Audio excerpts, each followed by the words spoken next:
محمد نبي الأمي وعلى آله وأصحابه أجمعين.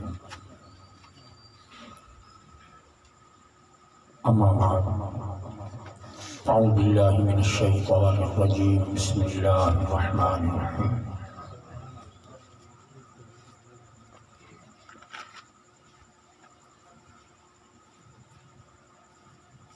قل لا أسألكم عليه أجرا إلا المودة في القربى. وقال الله تعالى في مقام آخر: إنما يريد الله ليذهب عنكم الرجس أهل البيت ويطهركم تطهيرا. صدق الله مولانا العظيم. إن الله وملائكته يصلون على النبي يا أيها الذين آمنوا صلوا عليه وسلموا تسليما. درود پاک پڑھیں. الصلاة والسلام عليك يا سيدي يا رسول الله يا حبيب الله يا سيدي يا حبيب الله. الصلاة والسلام عليك يا رحمة للعالمين. الصلاة والسلام عليك يا شفيع المذنبين.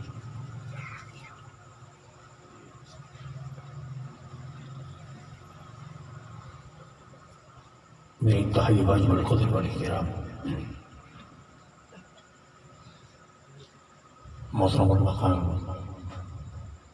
پیر طریقت جناب صاحبزادہ ڈاکٹر سید آقا محمود حسنین صاحب دامت برکاتہ العالیہ،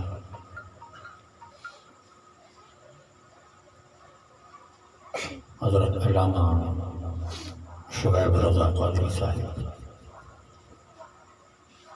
دیگر تمام علماء کرام، ناظران الانظام، منتظمین محفل، حاضرین مجلس، آج یہ تقریب سعید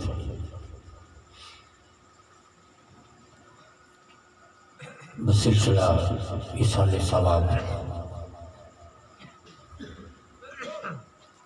جناب احمد نواز قندی صاحب مرحوم، جو محمد ذیشان اور محمد عدنان کے والد، اللہ رب العزت اس محفل پاک کے صدقے میں ذکر محمد و آل محمد صلی اللہ علیہ وسلم کے صدقے میں ان کے درجات بلند فرمائے،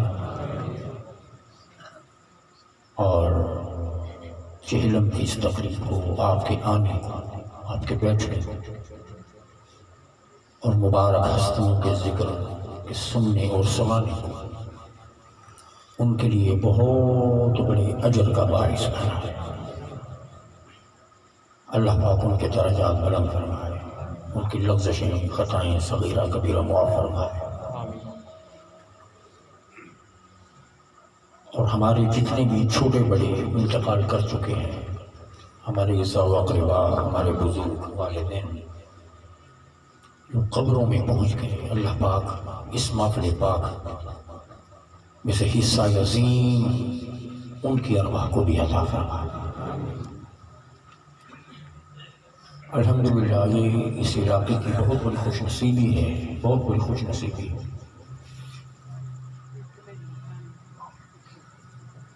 تحریک منہاج القرآن کہ اس علاقے بھکر کی قیادت تو ایک پہلو ہے ہی، بہت بڑی خوش نصیبی یہ ہے آپ لوگوں کو سنگت مہیا ہے آل رسول کے اس شہزادے کی، جناب ڈاکٹر سید محمود حسنین صاحب. الحمدللہ یہ زمانہ طالب علمی میں بھی منہاج القرآن میں ایک نہایت باصلاحیت طالب علم کے طور پر جانے جاتے تھے، اور ان کا اخلاق، ان کی محبتیں اور اللہ کی مخلوق کے ساتھ ان کی شفقتیں، یہ وہی تسلسل ہے جو ہم نے ان کے طالب علمی کے زمانے میں منہاج القرآن میں دیکھا۔ آپ یقیناً خوش نصیب ہیں، اس بستی کے اندر کوئی سید آباد ہو، خدا کی قسم وہ بستی بڑے مقدروں والی بستی ہوتی ہے۔ ان کے ساتھ جڑے رہیں، اس آستانہ پاک کے ساتھ جڑے رہیں، اور کبھی بھی یہ ممکن ہے کہ کچھ لوگوں کے ذہنوں میں آتا ہو کہ یہ ہماری عمر کے ہیں، ابھی نوجوان ہیں۔ یہ وہ گھرانہ ہے، ان کے حوالے سے کبھی یہ نہیں سوچنا چاہیے کہ یہ بھی ہماری عمر کے ہیں، یا بھی نوجوان ہیں، ابھی یہ بزرگ ہوں گے، بڑے ہوں گے تو پھر کسی مرتبے تک پہنچیں گے۔ نہیں، اعلیٰ حضرت فرما گئے کہ تیری نسل پاک میں ہے بچہ بچہ نور کا۔ اس گھرانے کے بچے بھی بڑے کمال کے ہوتے ہیں، اس لیے کہ وہ پاک مقدس خون ہے، وہ پاک مقدس نسبتیں ہیں کہ یہ ہاتھ اٹھ جائیں تو پھر مقدر بدل جاتے ہیں۔ ان نسبتوں کے ساتھ جڑے رہیں، اس آستانہ کے ساتھ جڑے رہیں۔ اللہ رب العزت آپ کی ان نسبتوں کو، ان برکات کو سلامت رکھے۔ وقت کم ہے، ابھی چونکہ میری گاڑی کا ٹائم ہے، طویل سفر بھی طے کرنا ہے اور واپسی بھی ہے۔ بلا تمہید گفتگو کا آغاز کر رہا، یہ وہ عظیم گھرانہ ہے، یہ وہ پاک مقدس گھرانہ ہے کہ جس کے ساتھ جو جڑ گیا وہ بھی پست نہ رہا، اللہ نے ان کی نسبت کے صدقے اسے بھی بلندیاں عطا کی، وہ بھی بلند ہو گئے۔ جس چیز کو اس گھر سے نسبت ہو گئی وہ چیز بلند ہو گئی۔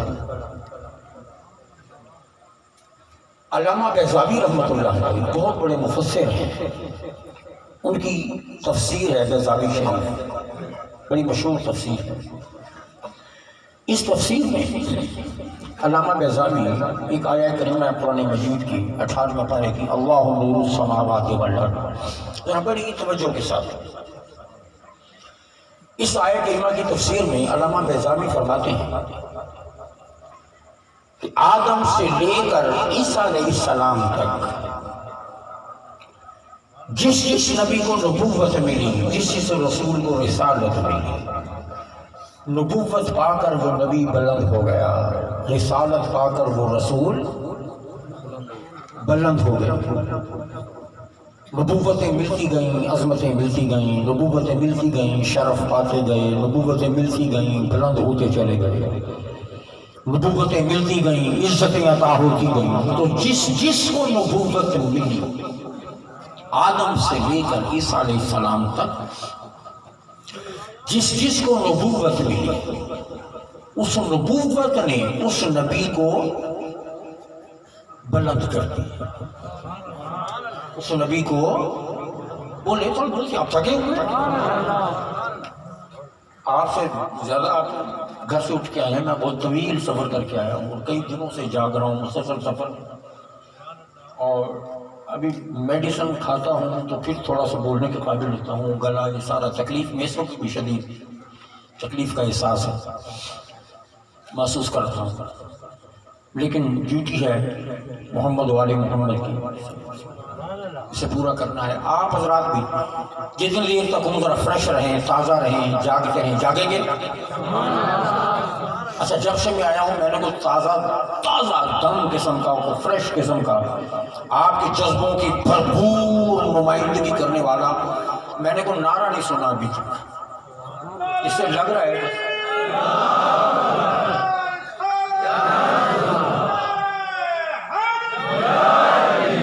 یہ کس نے لگایا ہے؟ ذرا کھڑے ہو، کس نے؟ آپ نے لگایا؟ آپ نے لگایا؟ پھر لگائیں گے، اور اسے آواز اس انداز سے جواب دیں کہ اللہ کے اس گھر کو، ان ذرات کو، ان در و دیوار کو اگلے سال تک یاد رہے کہ غلامان اہل بیت یہاں پر جمع ہوئے تھے. لگائیں.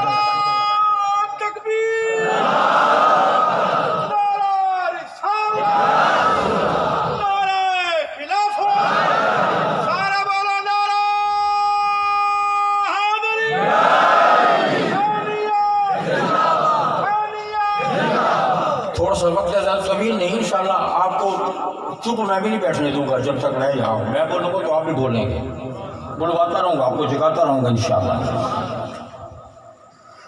علامہ بزامی فرماتے ہیں کہ آدم سے لے کر عیسیٰ علیہ السلام تک جس جس کو نبوت ملتی گئی وہ بلند ہوتا گیا، رسالت ملتی گئی بلند ہوتے گئے، عزتیں پاتے گئے، رفعتیں پاتے گئے، شانیں پاتے گئے، بلندیاں نصیب ہوتی گئیں. تو جس کو نبوت ملی، نبوت نے اسے بلند کیا. نبوت نے اسے بولے نبوت نے اسے آواز بلند، نبوت نے اسے بلند کیا. فرماتے ہیں کہ لیکن ان 1,24,000 پیغمبروں کے جھرمٹ میں ایک آمینہ کا لال بھی ہے. فرمایا کہ جہاں سارے نبیوں کو نبوت نے بلند کیا، جب یہ نبوت آقا دو جہاں کو عطا ہوئی، جب یہ نبوت تاجدار کائنات کو عطا ہوئی، اور نور مصطفیٰ پر جب نبوت کا تاج رکھا گیا، فرماتے ہیں کہ وہ نبوت جو سب کو بلند کرتی رہی، سب کو بلند کرتی رہی، جب یہ نبوت مصطفیٰ کو عطا ہوئی تو نبوت پا کر حضور بلند نہ ہوئے بلکہ مصطفیٰ کو پا کر خود نبوت بلند ہو. مصطفیٰ کو پا کر خود نبوت بلند ہو. یہ نبوت جو دوسروں کو بلندیاں دیتی ہے، اس گھر سے نبوت بلندیاں لیتی، اس گھر سے نبوت بلندیاں لیتی.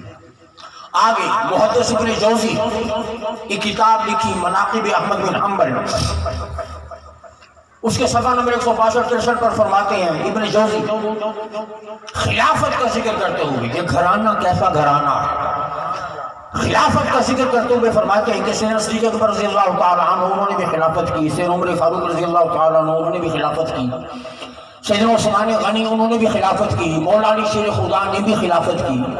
مگر پہلی 3 خلافتوں اور مولا علی کی خلافت میں فرق کیا؟ فرق کیا ہے؟ فرماتے ہیں کہ سیدنا صدیق اکبر رضی اللہ تعالیٰ عنہ نے خلافت کی تو نور پایا خلافت سے، نور پایا خلافت سے. سیدنا فاروق اعظم رضی اللہ تعالیٰ عنہ نے خلافت کی تو نور پایا خلافت سے. سیدنا عثمان غنی رضی اللہ تعالیٰ عنہ نے خلافت کی تو نور پایا خلافت سے. فرماتے ہیں کہ جب بات علی کی آئی تو مولا علی مرتضیٰ نے خلافت سے نور نہیں پایا بلکہ خلافت کو نور دیا، خلافت کو نور دیا. نبوت اس گھر میں آئے تو نبوت بلند ہو جائے، خلافت اس گھر میں آئے تو خلافت بلند ہو جائے. آج موضوع 2 تھے، ایک تو یہ کہ باقاعدہ اصالِ ثواب کے حوالے سے، علم کے حوالے سے بات کرتا. دوسرا بھی یہ خیال آیا کہ کیوں نہ ذکر اہل بیت کیا جائے برائے اصالِ ثواب، اور اس کو بھی رواج دو.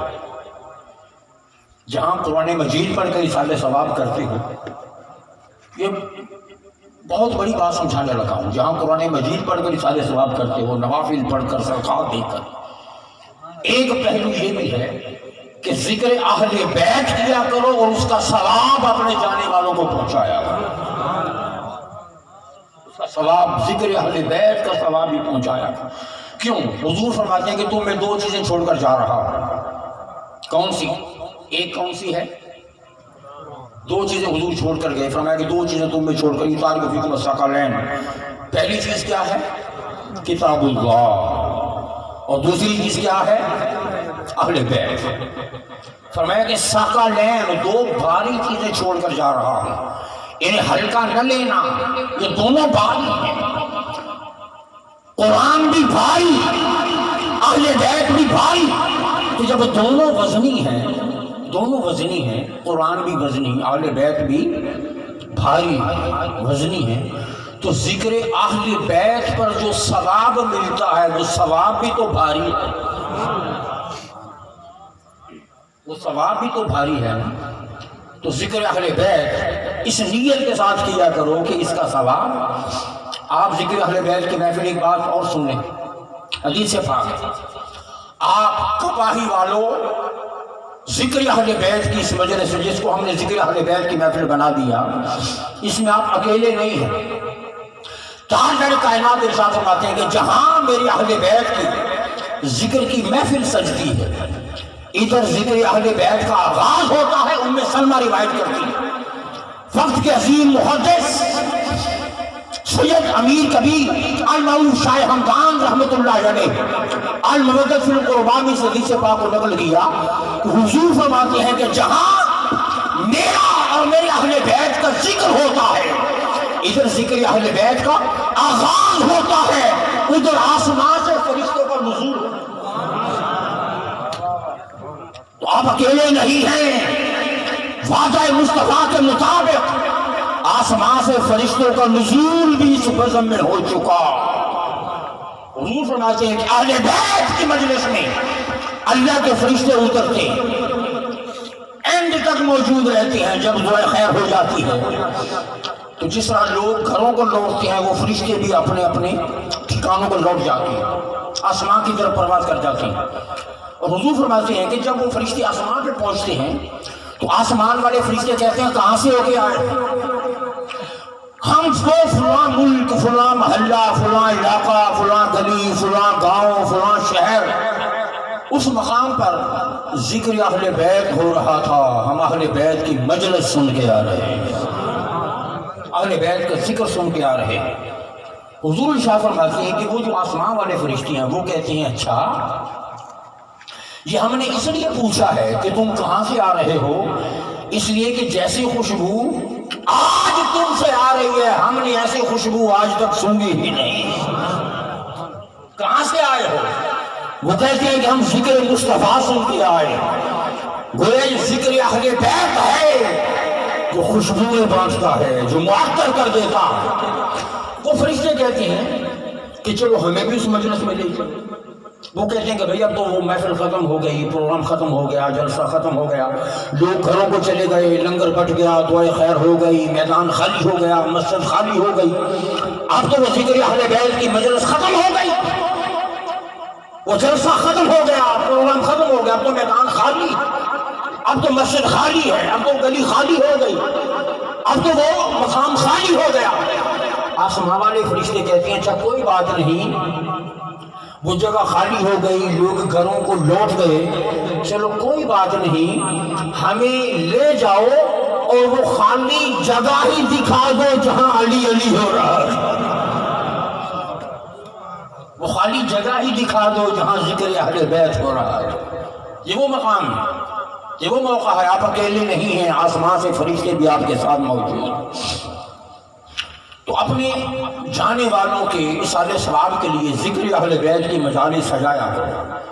اس کا ایک اور فائدہ جو معلوم ہوا کیا، جب آپ ہاتھ اٹھا کر جانے والوں کے لیے دعا کرتے ہیں تو چونکہ اس مجلس میں فرشتے بھی موجود ہوتے ہیں، جب کہتے ہیں اے اللہ ہمارے باپ کو بخش دے تو انسانوں کے ساتھ ان فرشتوں کی آمین بھی شامل ہو جاتی ہے، فرشتوں کی آمین بھی شامل ہو جاتی ہے۔ یہ وہ گھرانہ ہے قیامت تک جن کی برکتیں زمین و آسمان والے لوٹتے رہیں گے۔ نبوت آئے اس گھر میں تو عزت پائے، خلافت آئے تو عزت پائے۔ اب آگے چلیں، آدم سے لے کر حسین تک شہادت جس جس کو ملی اسے عزت دی۔ آپ کا ذہن ساتھ چل رہا ہے نا؟ جو اللہ کے راستے میں شہید ہوا، شہادت جس نے پائی عزت پا لی، شہادت جس کو ملی شہادت نے اسے معزز بنا دیا، شہادت نے اسے مقرر بنا دیا۔ جس کو شہادت ملی اس شہادت نے اسے ہمیشہ کی زندگی عطا کر دی، اسے نامور بنا دیا، اس شہادت نے اسے خوشبو والا بنا دیا، اس شہادت نے اللہ کی بارگاہ کا مقرر بنا دیا۔ شہادت جس چیز کو ملتی گئی عزتیں دیتی گئی، بلندیاں دیتی گئی، شانیں دیتی گئی، مگر 61 ہجری 10 محرم کا دن ہے، میدان کربلا ہے، آج شہادت حسین کے پاس آ رہی ہے، میدان کربلا میں آ رہی ہے۔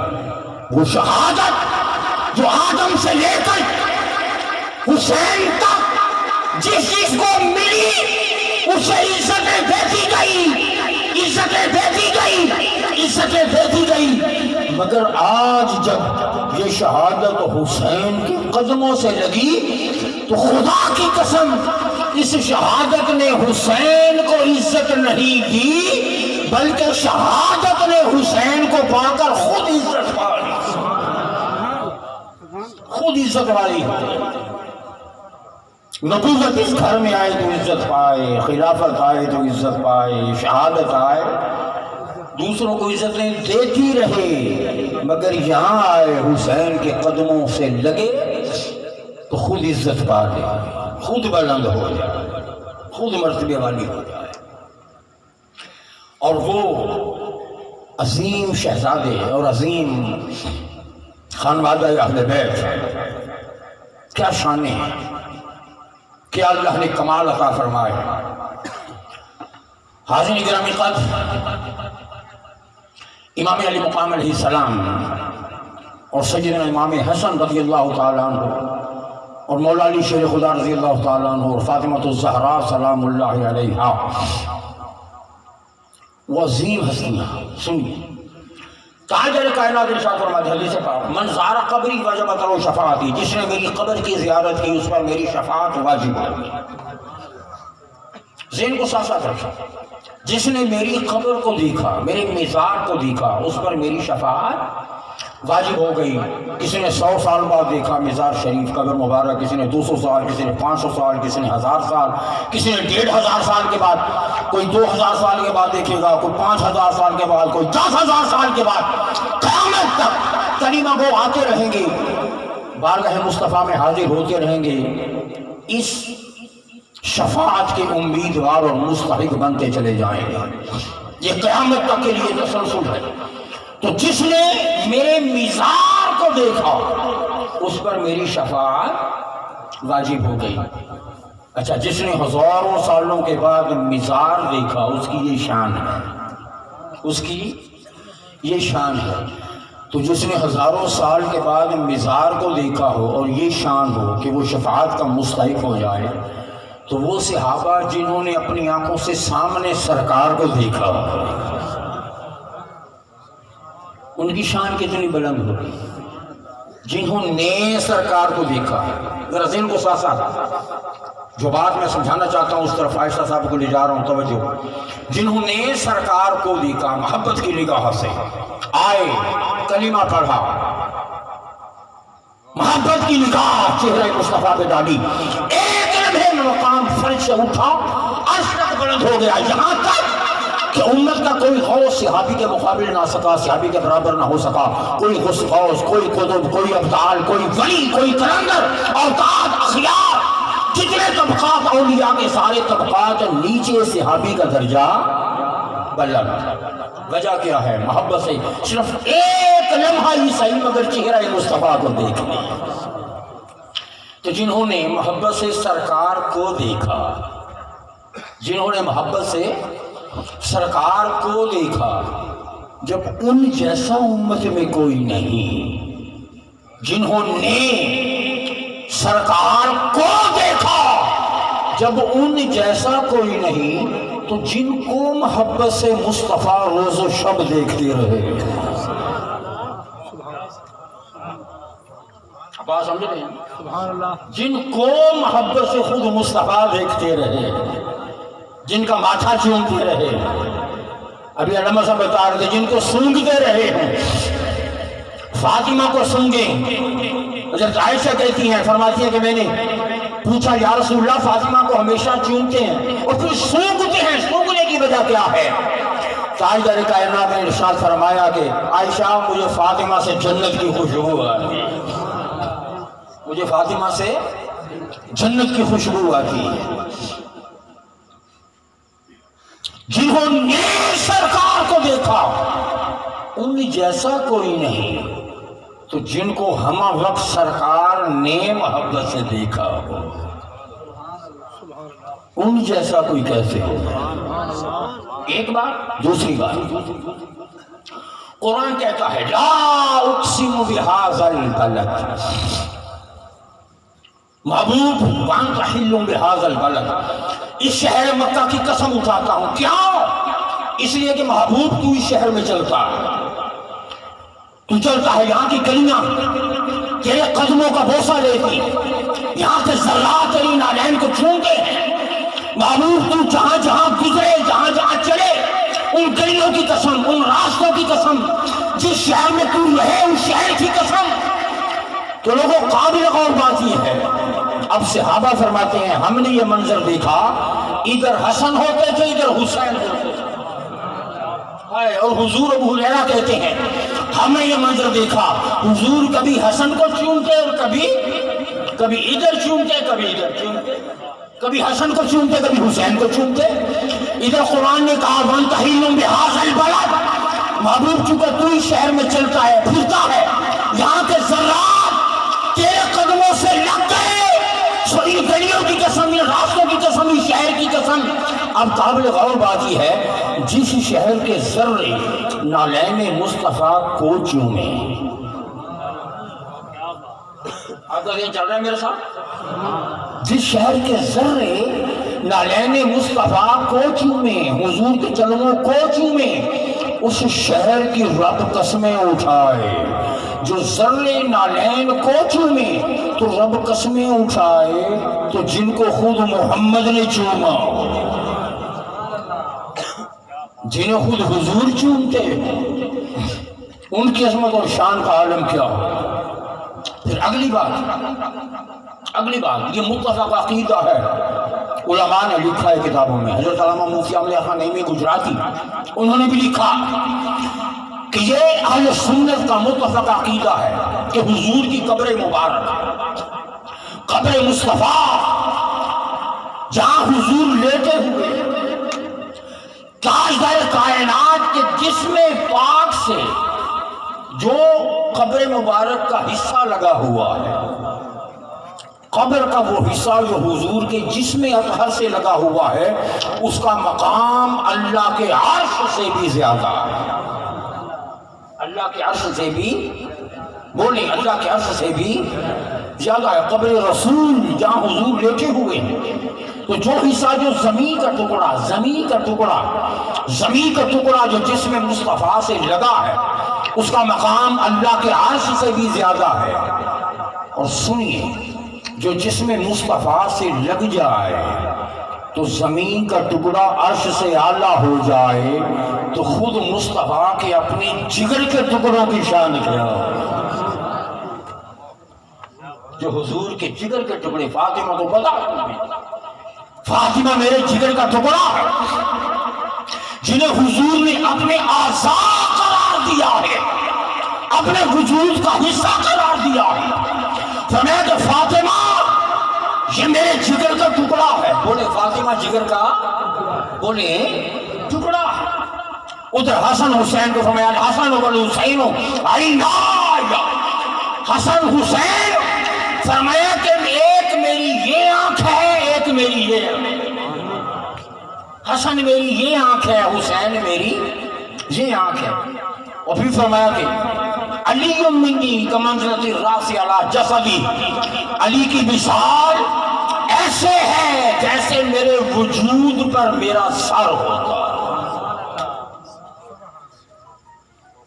جنہیں تاجدار کائنات نے اپنے وجود کا حصہ بنایا اور حصہ قرار دیا. علی منی، علی مجھ سے ہے. ایک روایت سے ہے، حسین منی، حسین مجھ سے۔ تو اپنے وجود کا، اپنی ذات کا حصہ، فاطمہ جگر کا ٹکڑا، حسن یہ آنکھ ہے، حسین یہ آنکھ ہے، اور پھر علی کا منظرۃ راس علی جسدی، علی کی مثال ایسے ہے جیسے وجود پر، میرے وجود پر میرا سر ہے، سر ہے۔ اب علی کو کیا کہا؟ سر کہا۔ بولی کیا کہا؟ یہ بات بھی سمجھے، اس میں بھی دو تین نقطے ہیں سمجھنے والے۔ نمبر ایک، فرمایا کہ علی کی مثال ایسے ہے جیسے وجود پر کیا ہوتا ہے؟ بولے سر ہوتا ہے۔ پہلی بات تو یہ ہے کہ وجود کا سب سے بلند حصہ سر ہوتا ہے، وجود کا سب سے بلند حصہ کون سا ہوتا ہے؟ سر۔ یہ اس طرف اشارہ ہے، خبردار میرے علی کو گھٹانا نہیں، اس کی عظمتوں کو پیش نظر رکھنا۔ علی، علی کا معنی کیا ہے؟ بلند۔ علی کا معنی کیا ہے؟ یہاں دلچسپ بات بتاؤں آپ، علی کا معنی کیا ہے؟ بولے بلند کو بلند بول دیں، تھوڑا سا آواز نکالیں نا۔ علی کا معنی کیا ہے؟ ہاتھ اٹھا کر، علی کا معنی کیا ہے؟ بلند۔ لفظ علی کا معنی کیا ہے؟ بلند۔ اب اللہ کی شان دیکھیں، یہ اللہ کے راز ہے، یہ بات کوئی اتفاقاً نہیں ہے، یہ اللہ کی عطا ہے، اللہ کا پلان ہے، اللہ کا منصوبہ ہے۔ علی کا معنی ہے بلند۔ اچھا، علی آئے کعبے میں، کہاں آئے؟ کعبے میں۔ کعبے کا معنی بھی بلند ہے۔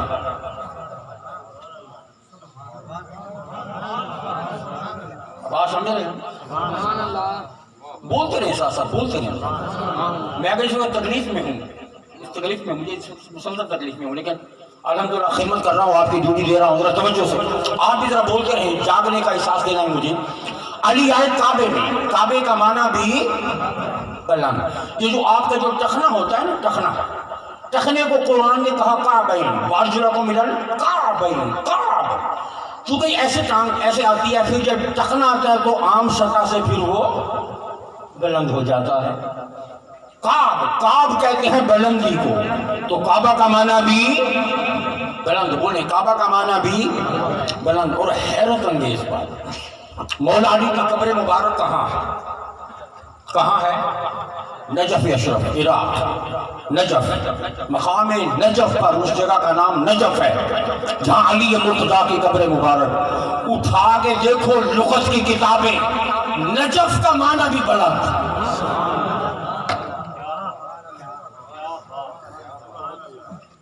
کاش وقت ہوتا ہے میں چند ایک بڑے کمال کے حقائق آپ تک پہنچاتا اللہ اکبر۔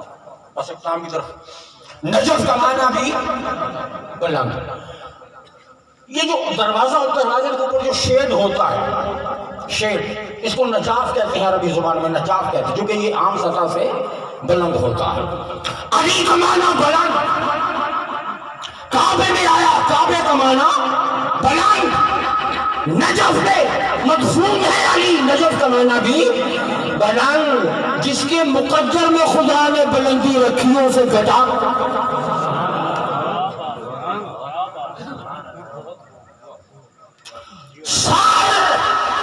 علی کا مطلب راس علی جسدی، علی کی مثال ایسے ہے جیسے میرے وجود پر میرا سر، تو سر وجود کا سب سے کون سا حصہ ہوتا ہے؟ بلندی۔ علی کی بلندی کی طرف اشارہ، نمبر ایک۔ نمبر دو، سر علم کا مرکز ہوتا ہے، سر علم کا مرکز ہوتا ہے۔ علی کی مثال ایسے ہے جیسے وجود پہ سر ہوتا، سر علم کا مرکز ہے۔ انا مدینۃ العلم وعلی بابها، میں علم کا شہر ہوں، علی اس کا، بولیں علی اس کا دروازہ، دروازہ، اور ایسا دروازہ علم، علی مرتضیٰ شیخ خدا ایک صحرا میں ہے، حد نگاہ تک چونٹیاں چونٹیاں چونٹیاں چونٹیاں. ایک ساتھی ہے عرض کرتا ہے کہ آقا علی بولو حضور اتنی چونٹیاں کبھی زندگی میں نہیں دیکھی. مسکرائے غلام کی طرف دیکھا اور فرمایا کہ جتنی چونٹیاں ہیں نا ان کی تعداد بھی جانتا ہوں, ان کی تعداد بھی جانتا ہوں, یہ بھی جانتا ہوں ان میں مذکر کتنی ہے, ان میں یہ ہے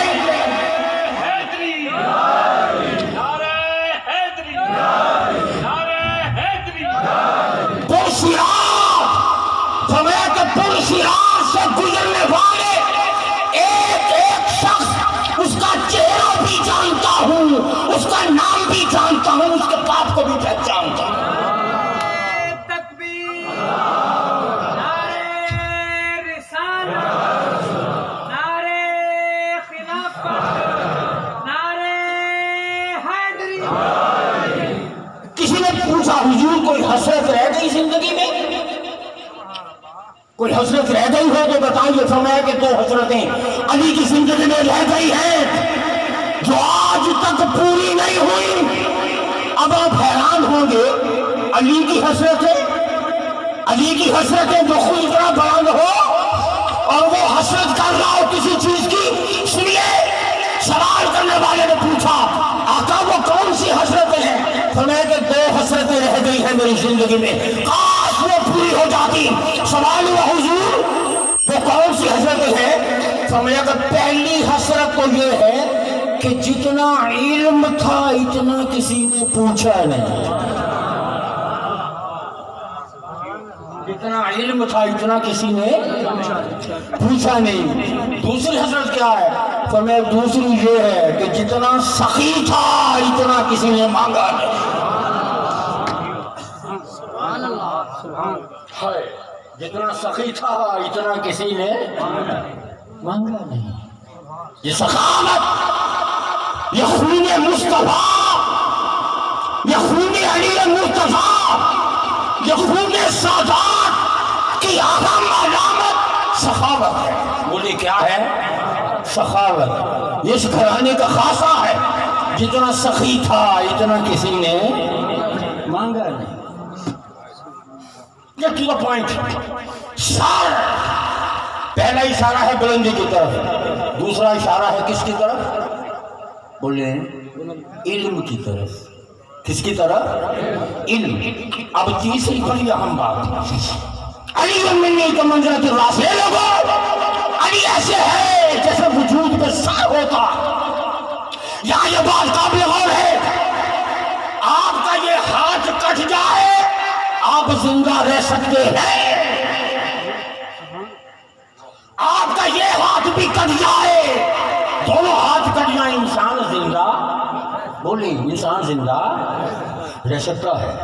ایک پاؤں کٹ جائے انسان زندہ رہ سکتا ہے, دونوں کٹ جائیں زندہ رہ سکتا ہے. آنکھ نکل جائے, دونوں نکل جائے انسان زندہ, زبان کٹ جائے انسان زندہ رہ سکتا ہے, اعضاء کٹ جائے انسان زندہ رہ سکتا ہے, مگر کوئی کٹے ہوئے سر کے ساتھ زندہ نہیں ہے. سر کٹ جائے تو کون زندہ رہے؟ اے لوگوں سن لو, پیغام یہ ہے کہ تمہارا سر نہ ہو یہ سمجھا دیا ہے. اے لوگوں تمہارا سر نہ ہو تو جان نہیں ہے, علی نہ ہو تو ایمان نہیں.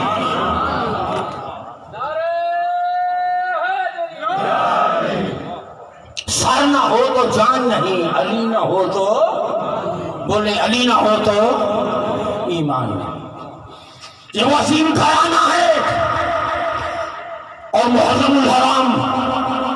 آئیے باندھ حسین میں چلتے ہیں. محرم اختتام کو جا رہا ہے, اس محرم کو ذکر حسین کے ساتھ الوداع کریں. حسین تاجدار کائنات تشریف لائے, ابھی حسین جلوہ گر ہونے والے ہیں. ابھی حسین کی جلوہ گری نہیں ہوئی, چاند دن ہیں ابھی حسین کی پیدائش میں. حضور آئے فرمایا کہ میری فاطمہ انی اری فی مقدم وجہک ضوءا و نورا.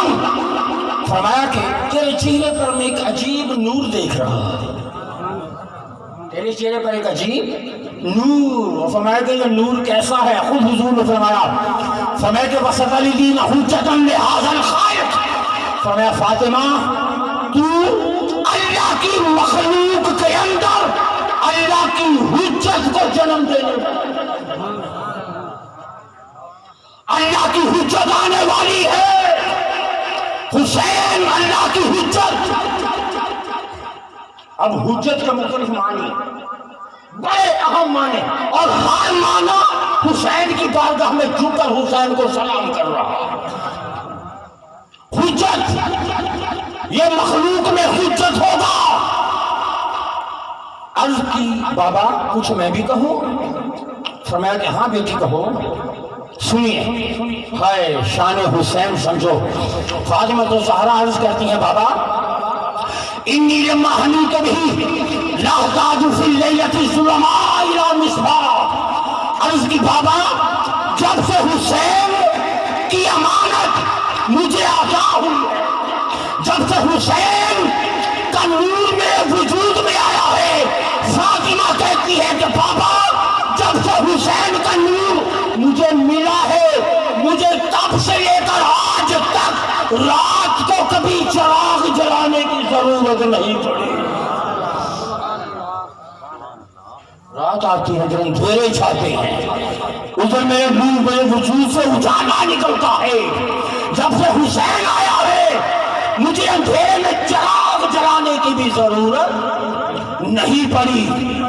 حضرت صفیہ بنت عبد المطلب کہتی ہیں تاجدار کائنات تشریف لائے جب حسین کی جلوہ گری ہو گئی، حضور حسین کے پیدا ہونے پر تشریف لائے اور فرمایا کہ یا امتی حلومی ابنی. فرمایا کہ پھوپھی جان لائیے میرا بیٹا مجھے دیجیے، میرا حسین مجھے دو. سنیے، عرض کرتی ہے کہ آقا، حضرت صفیہ کہتی ہے آقا ابھی تو ہم نے حسین کو غسل نہیں دیا، ابھی ہم نے حسین کو پاک نہیں کیا. ذرا چاہیے ہم حسین کو غسل دے لیں، ہم حسین کو پاک کر لیں. اس پر تاجدار کائنات نے ارشاد فرمایا کہ پھوپھی کیا سمجھتی ہو یہ میرا حسین پاک ہونے کے لیے تمہارا محتاج ہے، پاک ہونے کے لیے تمہارے ہاتھوں کا محتاج ہے؟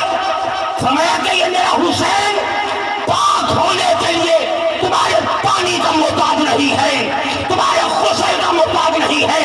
ان اللہ قد نظفہ وطہرہ، رب نے حسین کو پیدا ہی پاک کیا.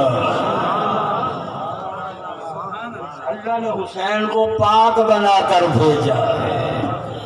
حسین آیا ہی پاک ہے، حسین طاہر ہے، حسین مطہر ہے.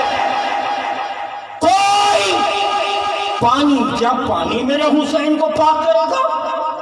فرمایا نہیں، رب نے حسین کو پیدا ہی پاک کیا. اللہ نے حسین کو پیدا ہی پاک کیا. آج نادانوں کو حسین کا وضو نظر نہیں آ رہا، وضو نہیں چاہیے، وہ تو معاذ اللہ سجدے کی نخالی. ایسے عجیب سے لوگ پلے پڑ گئے اس مسلک کے. وہ تو اس وقت وضو نہیں چاہیے ہے. کن کی بات کر رہے ہو؟ ان بارگاہوں کی کہ وضو جن کی بارگاہ سے طہارتیں لیتا. ان اللہ قد نظفہ وطہرہ، اللہ نے حسین کو پیدا ہی، بولے اللہ نے حسین کو پیدا ہی، آواز بلند، اللہ نے حسین کو پیدا ہی پاک کیا. ہائے یہ اہل بیت ہے. انما یرید اللہ بکم اليسر البیت. اہل بیت، اللہ نے ہر طرح کی ناپاکی کو تم سے دور رکھا ہے، دور رکھا ہے. اس آیت کریمہ کے بڑے نفیس پہلو ہیں، اس طرف نہیں جا رہا. اللہ نے ہر طرح کی ناپاکی سے تمہیں دور رکھا ہے. یہ اہل بیت کی طہارت ہے۔ عائشہ صدیقہ سے پوچھا گیا فاطمہ الزہرا کا مقام کیا ہے؟ فرمایا کہ فاطمہ کا مقام مجھ سے پوچھتے ہو، سنیے ام المومنین عائشہ صدیقہ کہتی ہیں رضی اللہ تعالیٰ عنہا، فرماتے ہیں کہ فاطمہ کا مقام مجھ سے پوچھ رہے ہو؟ ام المومنین بتا رہی ہیں، فرماتے ہیں کہ فاطمہ کا مقام یہ ہے کہ حسن ظہر کے وقت حسن پیدا ہوئے، ظہر کے وقت حسن پیدا ہوئے، عصر کے وقت فاطمہ رب کے حضور مصلی پہ کھڑے۔ یہ اہل بیت کی طہارت ہے۔ آپ لوگوں کے گھروں میں نسل انسانی میں بچے پیدا ہونے لگے، حکم نہیں ہے کہ اس حالت میں نیکی کی حالت میں رہو، نہیں، صحن حرم میں ہو تو نکل جاؤ ناپاک ہونے والے، قرآن کی تلاوت میں ہو تو نکل جاؤ، خاتون قرآن بند کر، ولادت کا وقت ہے، ناپاک ہونے والی ہے، عبادت میں ہے تو نکل جا، نماز میں ہے تو نکل جا، قرآن میں ہے تو نکل جا، کیوں ناپاک ہونے والی ہے؟ ادھر فاطمہ بنت اسد ہے، رات کا وقت ہے، صحن حرم میں ہے، ولادت کے آثار، علی مرتضیٰ کی جلوہ گری کا وقت قریب آ گیا، جلد شروع ہو گیا، آثار ولادت کے نظر آ رہے ہیں۔ اب گھبرا گئی، اور جملے پہ توجہ، گھبرا گئی، پریشان ہو گئی کہ ولادت تو لگتا ہے جلدی ہو جائے گی، میرا گھر دور ہے، کیسے جاؤں گی؟ گھر دور ہے، کیسے جاؤں گی؟ کوئی آواز آتی ہے فاطمہ بنت اسد، گھبرا نہیں، تیرا گھر دور ہے، میرا تو دور نہیں، آ جا، تاجدار کائنات کی ولادت ہو۔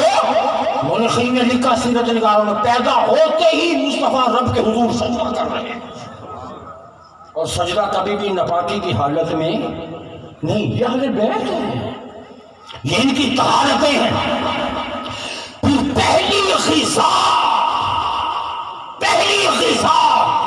اہل بیت کی کیا بنی؟ فرمایا کہ فاطمہ اگر حسین آ جائے اور میں یہاں نہیں ہوں، میرا انتظار کرنا، کچھ پلانا نہیں اس کو، حسین آئے، مصطفیٰ آئے، پہلی غذا جو حضور نے دی وہ لعاب مصطفیٰ۔ امام حسن حضرت سودا کہتی ہیں کہ پہلی غذا لعاب مصطفیٰ، علی مرتضیٰ سے خدا پہلی غذا لعاب مصطفیٰ، پہلی غذا ہے جن کی۔ اور آپ یہ سمجھتے ہوں کہ یہ کیا بات ہوئی بھلا؟ آپ لعاب کو کیا کہتے ہیں آپ کو سمجھانے کے لیے؟ جیسے تھوک، جسے تھوک کہا جاتا، تھوک، مگر وہاں تھوک نہیں کہا جاتا، عجب کا مقام ہے، لعاب کہتے ہیں، لعاب مصطفیٰ۔ پہلی غذا اہل بیت کی لعاب مصطفیٰ بنی۔ لوگوں، لعاب دینے میں راز کیا تھا؟ لعاب مصطفیٰ یہ کوئی عام شخص کا لعاب نہ تھا، یہ مصطفیٰ کا لعاب ہے، یہ حضور کا لعاب ہے، یہ کوئی ہمارا تمہارا لعاب نہیں ہے۔ حضرت ابو طالب نے دیکھا ایک بار علی مرتضیٰ کو لعاب دے رہے ہیں، پوچھا محمد صلی اللہ علیہ وسلم اس میں کیا حکمت ہے؟ فرمایا کہ چچا اس لعاب کے ذریعے لوح محفوظ کے خزانے علی میں منتقل کر رہا ہوں، یہ حضور کا لعاب۔ آپ دیکھیں لعاب مصطفیٰ، حکماء کہتے ہیں آپ جو غذا کھاؤ گے اس کی تاثیر آپ کے تھوک میں ہوتی ہے، جیسی غذا ویسی تاثیر آپ کے تھوک میں ہوتی ہے، لعاب میں ہوتی ہے۔ تم یہاں کے کھانے کھاؤ تو یہاں کی تاثیر، جو کھاؤ گے اس کی تاثیر تمہارے لعاب میں ہوگی، اس کی تاثیر، اس کا اثر تمہارے تھوک میں ہوگا۔ اب سنو حضور کی غذا کیا ہے؟ فرماتے ہیں کہ ابھی تو عند ربی هو یطعمنی و یسقینی، کہ میں رات اپنے رب کے ہاں گزارتا ہوں، میرا رب مجھے کھلاتا ہے، میرا رب مجھے پلاتا ہے۔ تو جس کی غذا لامکان کی ہو، جس کی غذا لامکان کی ہو، اس کے لعاب میں تاثیر بھی تو لامکان کی ہوگی۔ پہلی غذا علامہ اسماعیل حقی